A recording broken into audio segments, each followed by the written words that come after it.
Olá galera, então nós chegamos na nossa parte 2 do AngularJS, né? E nessa aula a gente trabalhou basicamente com um único exemplo, nós implementamos uma aplicação de agenda e nessa aula nós fizemos as coisas de uma forma um pouco mais organizada. Por quê? Porque nós utilizamos o Bower para gerenciar as nossas dependências. Então vocês viram como a coisa fica um pouco mais organizada, né? As dependências lá na sua pastinha, o Bower gerenciando tudo, maravilha. E nós fizemos, nesse exemplo, né, nós utilizamos o AngularJS de uma forma mais organizada. Então nós vimos o que é uma SPA, né, qual que é a ideia do Single Page Application com o AngularJS.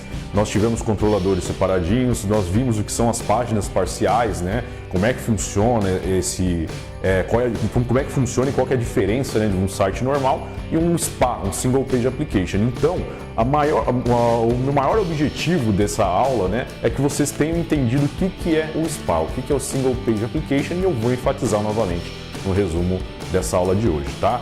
Bem, então lembrando que os códigos estão no repositório, tá? Assista esse resumo, beleza? Pense que aqui, em pleno 2018, você, como desenvolvedor, você tem que entender o que é um SPA, que está tão popular hoje em dia, né? Como é que funcionam essas Single Page Applications, beleza?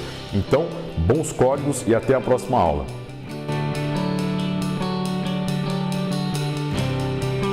Bem, então esse é o código da nossa aula 6, né? E basicamente a gente implementou um único exemplo, né? Um pouco grande, né? Nessa aula. Bem, qual foi o propósito aqui dessa aula? Então, essa é a parte 2, né, da aula sobre AngularJS, e aqui a ideia era fazer um projeto um pouco mais organizado, tá? Então, a primeira parte da organização foi como trabalhar com o Bower, né? O que vem a ser o Bower? O Bower é um gerenciador de dependências. O que são dependências? São códigos, né, de terceiros que a gente precisa para o nosso projeto. Então, nesse curso nós já vimos algumas coisas, algumas dependências. Quais são as dependências que a gente trabalhou? E estamos trabalhando? Bootstrap e o AngularJS, tá? Então, como nós estávamos trabalhando até então? Então, a gente pegava lá o CDN do Bootstrap, adicionava no projeto. Pegava o CDN do AngularJS, adicionava no projeto, tá? E hoje a proposta é fazer a coisa de uma forma um pouco mais organizada, passando a responsabilidade para o Bower gerenciar isso, tá? Então, como nós trabalhamos com o Bower aqui? Primeira coisa é o seguinte, eu criei um projeto em branco e criei esse arquivo chamado .bowerrc, tá? O que é esse arquivo .bowerrc? É um arquivo onde eu vou falar e informar para o Bower qual é a pasta, o diretório onde ele deve colocar, né, instalar as dependências que eu vou utilizar. Como que eu faço isso? Então eu coloquei esse código aqui, né, abre e fecha chaves, e dentro uma propriedade chamada diretório, né, diretório, e o caminho do diretório que ele deve colocar as nossas dependências. No caso, eu falei para ele criar uma pasta vendors dentro de uma pasta chamada public, né, então pasta pública, e vendors, tá? Toda vez que você pegar um projeto de software e achar essa pasta vendors, entenda que vendors é como se fossem os nossos fornecedores, nossos terceiros, né? O que é código que não é nosso, mas que a gente utiliza no nosso projeto, tá? Mais para frente a gente vai falar um pouco sobre controle de versão, né? De forma bem sucinta. E a gente vai ver que quando a gente vai subir o nosso projeto, né, para um versionamento, para um repositório, a gente não sobe nessa pasta vendors. Por quê? Porque não é coisa nossa, né? Então a gente não coloca no nosso repositório algo que não é nosso, só os nossos códigos. Então, se a gente separa todas essas dependências de uma única pasta, fica mais fácil da gente controlar isso, beleza? Bem, depois que eu fiz isso aqui, salvei esse arquivo, o que eu fiz, né? Primeiro, né, vou abrir aqui meu terminal. Primeira coisa que a gente precisa é instalar o Bower, né, no nosso computador. A gente vai fazer isso daí uma única vez. Como que eu instalo o Bower? Via npm, tá? Que é o gerenciador de pacotes do Node.js, né? O Node.js que a gente vai ver aí a partir da próxima aula, né? Então, como eu faço isso? npm, a gente já usou, né, o npm para instalar o HTTP Server, lembra lá da primeira aula? npm e -g Bower, tá? Por que -g? -g vem de global, então I é de install, né, de instalar, -g de global.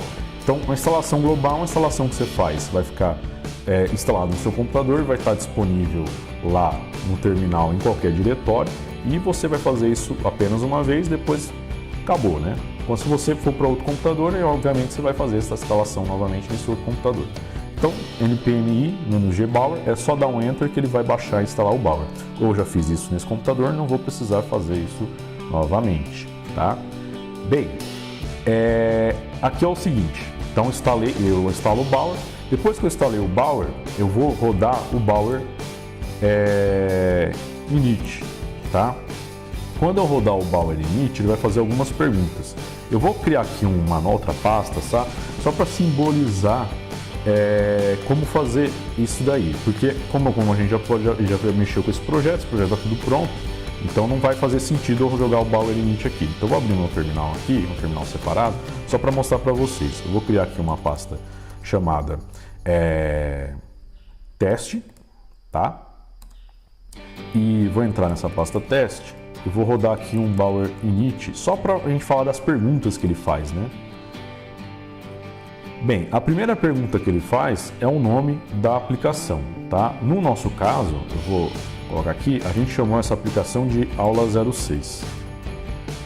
Segunda pergunta, essa pergunta nem você é obrigado a responder. A segunda pergunta é a descrição do projeto, né? Você não é obrigado a colocar uma descrição, mas é interessante você colocar uma descrição até por questão de organização.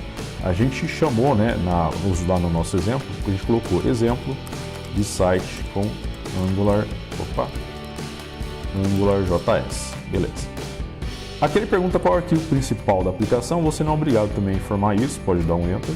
Palavras-chave, né? Se você quiser descrever algumas palavras-chave, então do que se trata esse exemplo, né? Você pode colocar lá também. No nosso caso a gente ignorou isso aqui, não é obrigatório. Autores, é interessante você colocar os nomes dos autores dos projetos. Se você está implementando ele sozinho, você vai colocar seu nome. Se você está implementando com uma equipe, você vai colocar o nome da equipe que está envolvida nesse projeto, tá? Beleza. Licença, eu não vou entrar aqui em licença de software, né? Mas nós temos, dentro do desenvolvimento de software, nós temos vários tipos de licença, né? A licença tem muito a ver a forma que vai ser distribuído tanto a aplicação quanto o código da aplicação, tá? Então se tem licenças que são mais restritivas, então fecha tudo, né? Tudo propriedade ali, privada, não mexe, ninguém mexe. Assim como tem licenças que são um pouco mais abertas. Essa licença MIT é uma licença mais tranquila, geralmente ela já fica como licença padrão. Pode dar um enter. Homepage, caso essa sua aplicação já está no ar, né? Você está fazendo só uma evolução nela, uma manutenção ou colocando mais funcionalidade, então você coloca aqui qual que é o endereço, né? Aqui no nosso caso não tem. Ajustar os componentes instalados como dependências, pode dar enter que vai colocar yes. Ignorar arquivos comumente ignorados, né? Pode colocar sim. Aqui ele faz uma pergunta grande, né? Você gostaria de marcar esse pacote como privado para prevenir que ele seja publicado acidentalmente no registro? Nós não temos nenhuma preocupação nesse exemplo com isso. Pode colocar N de não. Aqui ele vai mostrar para você isso aqui, né? Falou, ó, esse aqui vai ser o conteúdo do arquivo bower.json. O que é o arquivo bower.json? É um arquivo onde vão ficar aqui todas essas configurações, né, de acordo com essas perguntas que você respondeu, e no futuro, daqui a pouco, é onde vão ficar as dependências que você vai colocar no projeto. Então o bower.json vai ser o arquivo de configuração das dependências do seu projeto, de tal forma que quando a gente instalar dependências no nosso projeto, ele vai registrar essas dependências aqui, e se por um acaso eu apagar a minha pasta lá, Public Vendors, né?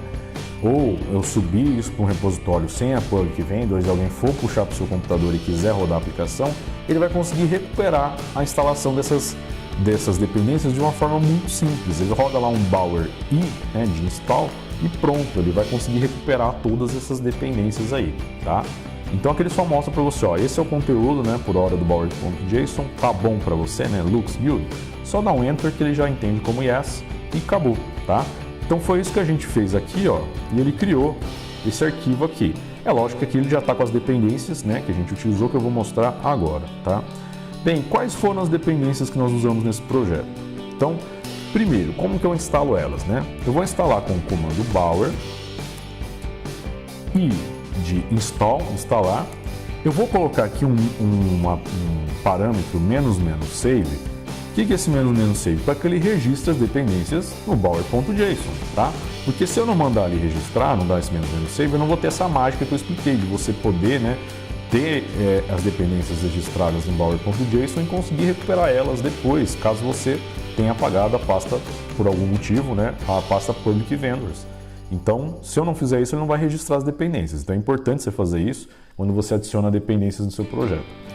E aí eu vou colocar a lista de dependências que eu preciso. Bem, a primeira dependência que eu vou colocar aqui é o Angular. Que dependência é essa? É o nosso AngularJS, tá? Nesse exemplo, a gente utilizou um plugin do Angular chamado Angular-Route, que é para fazer o roteamento, a navegação do nosso site, a gente vai ver já já. E a gente também está utilizando, obviamente, o Bootstrap, tá? Aqui eu instalei também, tá? Nesse projeto, algumas dependências do Bootstrap para caso a gente fosse implementar aquele caso não, porque a gente colocou aqui, né, uma navbar, uma barra de navegação que ela é responsiva, tá? E a gente já fez isso num exemplo anterior, naquela aula sobre mobile first e responsividade. E vocês lembram que para que aquele menu de gavetinha que aparece na visualização smartphone funcionasse, nós precisávamos colocar o script do Bootstrap, né? O script JavaScript do Bootstrap. Só que para aquele script funcionar, ele depende do jQuery e de um cara chamado Popper.js. Então eu coloquei aqui o Bootstrap, né? E vou colocar também jQuery e vou colocar esse tal desse Popper.js. Então esses dois caras a gente precisa para que aquele menuzinho de gaveta do Bootstrap funcione, tá? E vou usar aqui nesse projeto também um cara, apesar de que eu acho que a gente não chegou a utilizar nessa aula, mas vamos utilizar no futuro, uma biblioteca de ícones, tá? Chamada Font Awesome, beleza? Então isso aqui foi a nossa lista de dependências: o AngularJS, o Angular-Route para fazer o roteamento da aplicação, o Bootstrap e as duas dependências do Bootstrap, né, o jQuery e o Popper.js, e a biblioteca de ícones Font Awesome. Então aqui basicamente é só dar um Enter, ele vai instalar as dependências e vai colocar lá na pasta Public Vendors. Como eu já fiz isso aqui, obviamente eu não vou repetir, né? Vou só minimizar aqui meu terminal e vou mostrar para vocês que depois que você executar esse comando, ele vai instalar as dependências, ele vai registrar as dependências aqui, ó, no bower.json. Ele registra colocando o nome da dependência e a versão, né, que ele baixou. Por exemplo, ele baixou o Bootstrap versão 4.1.3, baixou o Angular versão 1.7.2, né? Então foram as dependências que ele baixou e ele colocou aqui na pasta Vendors, que está dentro da pasta Pub, essas dependências aqui, ó. Então ele já colocou lá bonitinho e organizou pra gente, tá? Essa pasta Vendors a gente nunca vai mexer, deixa ela lá bonitinha no canto dela, beleza? Bem, com isso ele criou, né, o bower.json, já tinha criado, colocou agora, instalou as dependências e acabou aqui o nosso trabalho com o Bower, tá? Agora é basicamente desenvolver. Bem, eu vou abrir aqui o index.html e como eu havia dito para vocês, nesse exemplo nós vamos criar um SPA, um Single Page Application, utilizando o AngularJS, tá? O que é um Single Page Application, tá? Para explicar, eu já vou executar a aplicação aqui, então vou rodar aqui o nosso servidor, tá? E eu vou mostrar para vocês uma comparação, né, de um SPA com uma página web comum. Então vou rodar aqui o nosso HTTP Server. Só que nesse exemplo a gente vai rodar o HTTP Server de uma forma diferente. Por quê? Porque nós implementamos essa aplicação com todas as páginas e scripts dentro da pasta Public. Então nosso site está dentro desta pasta Public, de público, né? Ok? Então aqui, na hora que eu executar o meu HTTP Server, eu vou falar para ele servir só o que está dentro da pasta Public. Ok? Então eu vou dar um Enter aqui e ele vai servir o que está dentro da pasta Public. Vou abrir aqui e olha lá. Então foi isso aqui que a gente fez, né? Nessa aula, beleza? Então aqui está a visualização responsiva, o menuzinho de gavetinha, lembra dele? A gente usou ele lá naquela aula de Mobile First e responsividade. E gente, qual que é a diferença de um SPA com uma página comum? Bem, eu vou abrir aqui a página da W3 Schools, que não é um SPA, e eu quero que vocês percebam o seguinte, ó. Veja bem, eu abri a página da W3 Schools eu vou clicar nesse item do menu Learn HTML, aprenda HTML. E eu quero que vocês observem o seguinte: quando eu clicar aqui, vai ser carregada uma nova página e eu quero que vocês olhem aqui para a aba, vai aparecer o ícone de refresh, de recarga, e você vai perceber a página sendo recarregada, o site sendo recarregado. Eu vou clicar, olha lá, tá vendo? Ó, ele carregou. Novamente eu vou clicar aqui em outro, ó, carregou.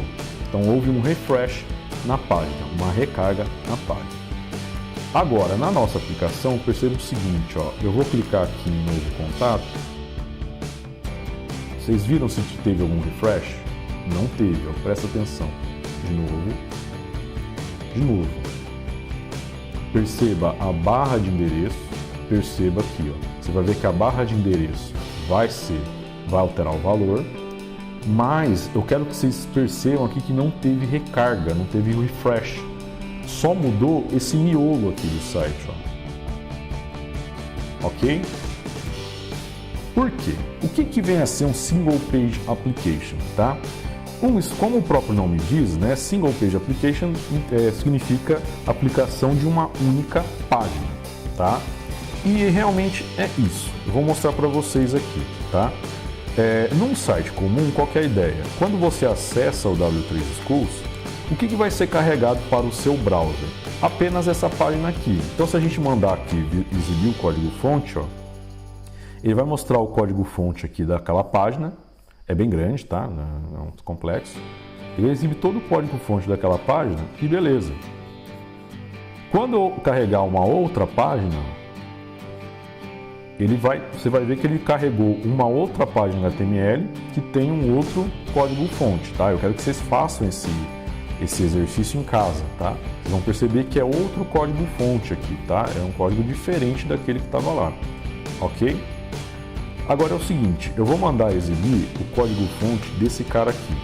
Olha só, olhem tudo que tem aqui na tela e eu vou mandar exibir o código-fonte dessa página. Perceba o seguinte, ó, olha o conteúdo dessa página, a gente tem esse menu e tem essa tabela aqui. Ó, eu tenho o menu e cadê a tabela? Ó, o Sidney, Diego, Rafael, Leandro, cadê? Né? Eu tenho o menu, eu tenho aqui algumas importações de scripts, mas cadê a tabela? Tá? Olha só o código. Eu vou puxar aqui a página de cadastro e vou mandar exibir o código novamente. Gente, é o mesmo código. Olha só, é o mesmo código. Esse é o código da página da lista de contatos, esse é o código da página de cadastro. É o mesmo código, ou seja, é a mesma página, tá? Então o que vem a ser um SPA, um Single Page Application? É uma aplicação de uma única página, por quê? Porque quando a gente basicamente no site, a gente tem uma única página. O que vai acontecer? O que vai acontecer é que dentro da minha SPA eu vou ter um ponto de inserção de páginas parciais. Então no browser do usuário, quando ele mandar exibir o código, sempre vai exibir esse código aqui, ó, só. Só que durante a interação ele vai jogando o que nós chamamos de páginas parciais, um ponto de inserção, só que esse código das páginas parciais ele não aparece ali, né, no código fonte, tá? Como que funciona o processo no browser do usuário? Numa página normal, o código inteiro da página que ele está vendo e só da página que ele está vendo é carregado no browser. Então só o código da página que ele está visualizando é carregado no browser. Se eu trocar a página, ele vai trazer o código dessa página nova. Num SPA, o processo é diferente. No primeiro acesso ao site SPA, todo o código do site vai ser baixado para o browser do usuário. Todo o código do site vai ser baixado para o browser do usuário.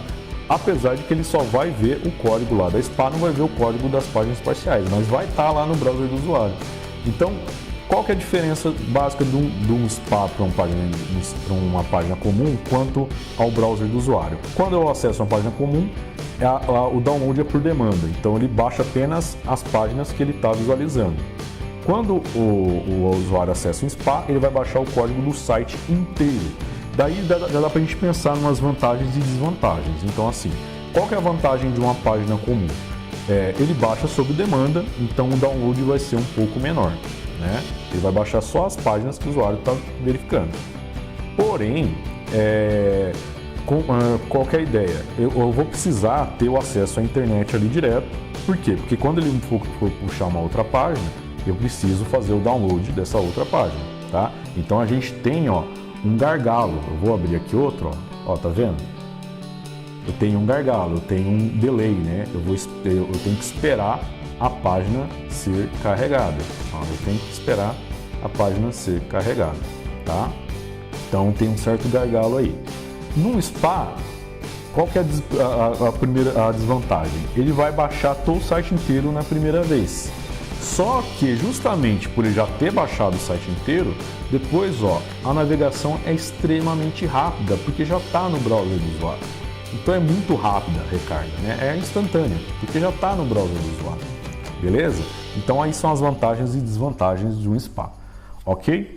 Bem, dado que você entendeu aí que é um SPA, né? Lembrando que não entendeu, gente, ó, nós, né, professor e monitores, estamos aí para isso e tem os vídeos aqui, tá?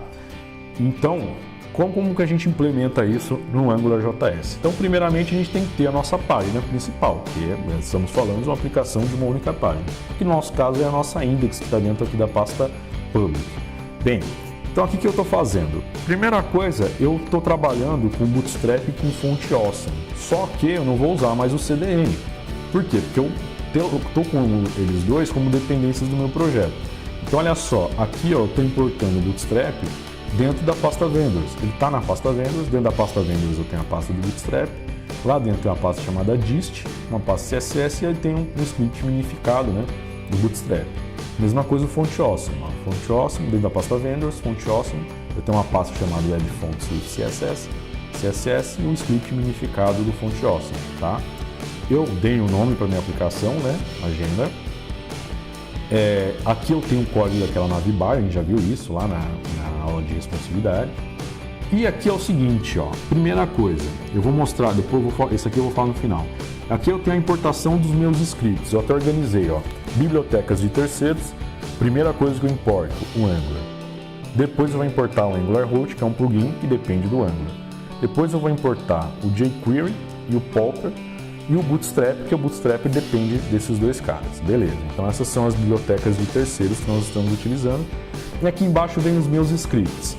Primeiro cara que eu vou colocar é esse index.js, que a gente vai ver já, que é onde eu tenho a configuração da minha aplicação.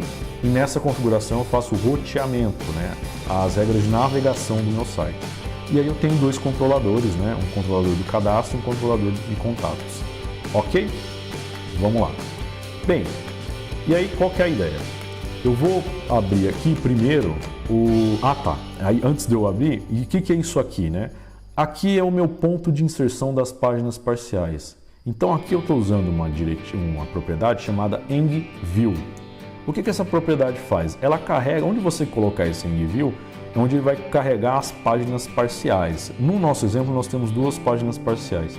Uma que exibe uma tabela de contatos e outra que exibe um formulário para cadastro de contato. Ok? Bem, antes da gente mostrar essas parciais, vamos para o nosso arquivo principal de configuração, que é esse index.js. Então, como vocês podem ver, ele está dentro da pasta JS de JavaScript. Então, vou abrir ele aqui. Aqui, ó, a gente viu lá na aula passada como a gente carrega a nossa aplicação, né? Então, carregamos uma aplicação chamada Agenda. Tá aqui, não, batendo o nome, né? Agenda. E aqui eu estou usando o plugin Angular Root. O apelido do Angular Root é AngRoot, com esse R maiúsculo. Então, eu preciso colocar isso aqui no meu arquivo de configuração para falar que eu estou usando esse plugin, esse Angular Root, tá? E aqui eu vou configurar a minha aplicação com essa função config. Essa função config recebe uma função, tá, de configuração. E no caso, como eu estou usando o Angular Root, ele tem uma variável global chamada Root Provider, que por meio desse Root Provider eu vou fazer umas regras de navegação. Eu quero que vocês percebam aqui o seguinte, ó. Quando eu vou lá em contatos, a URL é essa daqui, ó. Eu tenho localhost 2.8080, né, que é a porta padrão lá do FTP Server. E aí eu tenho esse cerquilha exclamação, né, que é o Angular usa esse códigozinho para por meio daqui eu consigo entender que ele está acessando as páginas parciais do Angular. E aqui eu criei um caminho chamado /contatos. A ideia é que quando eu acessar esse caminho aqui, eu vou acessar essa página parcial. Já quando eu acessar aqui esse /cadastro, eu vou acessar esse formulário de cadastro de contato. Então eu configurei tudo isso aqui, ó.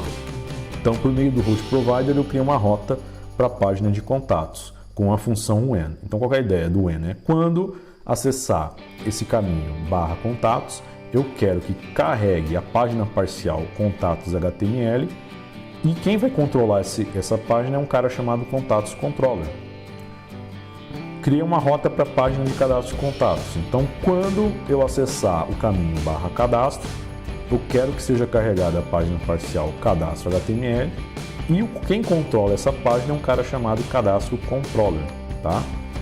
Caso contrário, ou seja, se alguém colocar algum outro caminho que não existe, eu quero que você redirecione para a página de contatos. Então, por exemplo, se eu vir aqui e digitar banana, ele me redireciona para a página de contatos. Se eu não colocar nada, colocar só localhost 8080 e dar um enter, ele me redireciona também para a página de contatos. Então, qual que é o efeito aqui? Eu falei que a página inicial é a página de contatos. Eu poderia também aqui, ao invés de fazer isso, ter criado uma página de 404, né? Vocês, quem já tem experiência com a internet, já deve ter acessado aí uma página dentro de um site, uma página ali que não existia e cai numa página de não encontrado, né? Um 404 lá. Geralmente o pessoal bota ali uma artezinha legal, né? Eu lembro, eu sempre uso como referência, não sei se o Twitter tem isso ainda, mas tinha a páginazinha da baleia, né? Sendo carregada pelos passarinhos, tal, que era a página de 404, não encontrado, tal. Então, você pode fazer isso também, tá? Aqui a gente fez de uma forma mais simples, a gente simplesmente redireciona para a página de contatos. Então, ela acabou se tornando nossa página inicial, tá? Com isso, eu configurei a navegação do site. Então, na navegação, na regra, eu tenho que colocar a página parcial e, opcionalmente, um controlador, tá? Bem, aqui dentro como vocês podem ver, as páginas parciais estão dentro de uma pasta chamada partials, tá? Então, aqui eu tenho, ó, a de cadastro. Vocês podem perceber que eu tenho apenas o formulário de cadastro, ó. Não tem mais nada, só tem lá um novo contato e um formulário. Ó. Vê, não tem quando a gente cria a página HTML, qual que é a ideia? Começa lá, HTML, vou criar um head cabeçalho, vou criar um body e beleza. Não tem isso aqui, ó. Por quê? Porque na parcial você só coloca o que tem que ter na parcial, tá? Por quê? Lembra que isso aqui vai ser injetado, tudo isso aqui vai ser injetado aqui dentro. Mesma coisa aqui, ó, de contatos. Eu tenho lá contatos cadastrados e uma tabela de contatos que está aqui hard-coded, né? Eu coloquei aqui os contatos direto na tabela, né? E olha só, eles estão, quando só tem ali, não tem, é só o que interessa. Isso aqui vai ser injetado também aqui dentro de acordo com a navegação, né? Bem, e aí é o seguinte, ó. Vamos dar uma olhada nos controladores.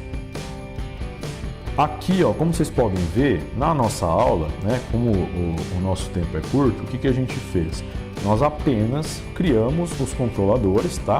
Vazios ainda, tá? Eles não fazem nada ainda, eles são anêmicos, né, como a gente costuma falar na programação, no mundo do desenvolvimento de software, porque eles ainda serão implementados na próxima aula. Mas eles estão lá. Isso aqui é um controlador, tá? Ele existe, o código dele tá, a função dele não tem nada, mas ele tá correto, digamos assim, né? Semanticamente, apesar de não fazer nada. Então nós temos os dois controladores e as parciais que eles controlam, tá? Então nessa aula aqui, qual foi o objetivo? Eu mostrei para vocês como se criar uma SPA. A nossa SPA, por exemplo, por enquanto, ela tem a navegação, mas ainda ela não está completa, nós vamos terminar ela. Por quê? Aqui qual que é a ideia? Eu tenho aqui uma página de contatos cadastrados. O que eu vou querer fazer aqui? Eu vou querer criar um botão para poder redirecionar para cadastrar um link, né? Para cadastrar um novo contato. A ideia é quando eu clicar nele, ele vem para cá. Eu vou cadastrar um novo contato e ele automaticamente vai aparecer aqui nessa lista. Também eu vou adicionar aqui depois, na próxima aula, né, nas próximas aulas, duas colunas aqui para eu poder editar um contato ou excluir um contato. tá? Então esse projeto ele vai continuar nas próximas aulas. E qual vai ser o próximo passo? Aqui eu estou trabalhando com dados fictícios, olha só. Só para poder olhar, né, como é que está a cara do meu site. A ideia é que a gente tenha por trás disso aqui um banco de dados, para a gente salvar os nossos dados, tá? Então a ideia é colocar esses dados, poder salvar no banco de dados, o usuário poder cadastrar, poder remover, editar, consultar de repente, né? Você fazendo acesso ao banco de dados. Como que a gente vai fazer isso? Então, na próxima aula a gente vai conhecer dois caras extremamente importantes, né? Se não três, né?